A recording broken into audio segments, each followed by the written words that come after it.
Hey everybody, it's Adam Webb, and I'm going to give you a little bit of backstory on some inspiration for I'm Free. It kind of has a cool story. I was at church in May this last year at Cape First, which is now Discovery Life Church, and Pastor Chad was preaching a sermon on broken yet blessed. And there's a picture in the background that reminded me of my favorite chapter, Psalms 1.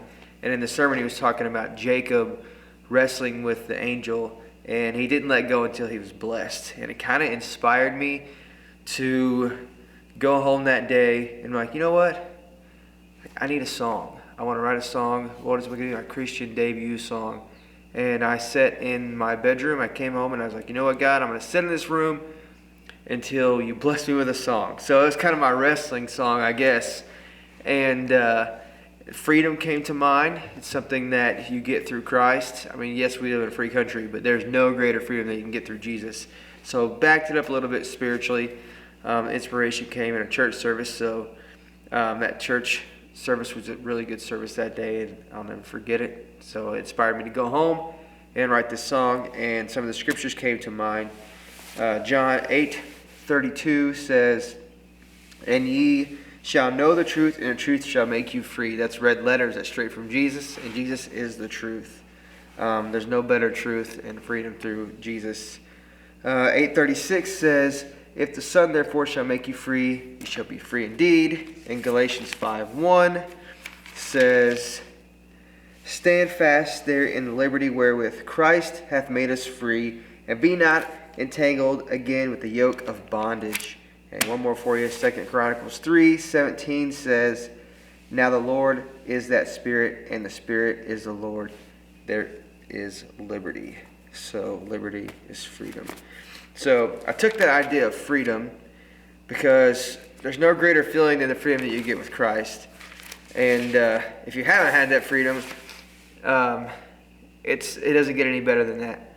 But I kind of tied it in with Psalms 1 for the second verse of the song because that picture inspired me that day. And my favorite chapter in the Bible is Psalms 1 since I was a little kid. I don't know why. I think I know why now because it's just so plain and simple. It's only 6 verses. It says, "Blessed is the man that walketh not in the counsel of the ungodly, nor standeth in the way of sinners, nor sitteth in the seat of scornful. But his delight is in the law of the Lord, and his law doth he meditate day and night. And he shall be like a tree planted by the rivers of water, that bringeth forth his fruit in his season. His leaf shall also not wither, and whatsoever he do shall prosper. The ungodly are not so, but are like the chaff which the wind driveth away. Therefore the ungodly shall not stand in the day of judgment, nor the sinners in the congregation of the righteous. For the Lord knoweth the way of the righteous, but the way of the ungodly shall perish." So basically, plant your seed by the river of life of God, and you will prosper. So God gives you life and the river of life. I want to plant my tree there, plant my seed there, and watch it grow. But that kind of all intertwined the backstory to the song. And I want it to be fun. I grew up in the Holler Church where it was like revival days, and I call it like a Holler Church jammer style from back in the day growing up.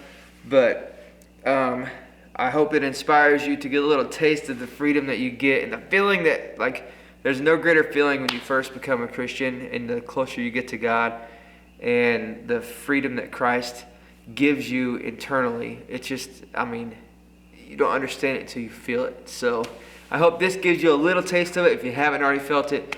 But I'm real excited about it. I hope you guys like it. I'll do another video next week talking about some cool God moments that happened while recording this song and some ways it's being used already. So I'm real excited. And one of the inspirations as I wrote this song was my father who passed away in 2020. He knew Christ and he was given a diagnosis of stage 4 brain cancer, glioblastoma. But he was happy till the day he died. And there was one main factor in that. He had Jesus. So even though he had a death sentence here on earth, he lived his life free, and he was not in bondage to that death sentence. So I hope you enjoy I'm Free. It comes out 3/3/23. Watch for a video next week talking about some cool God moments, and I'll keep you all updated. Thanks.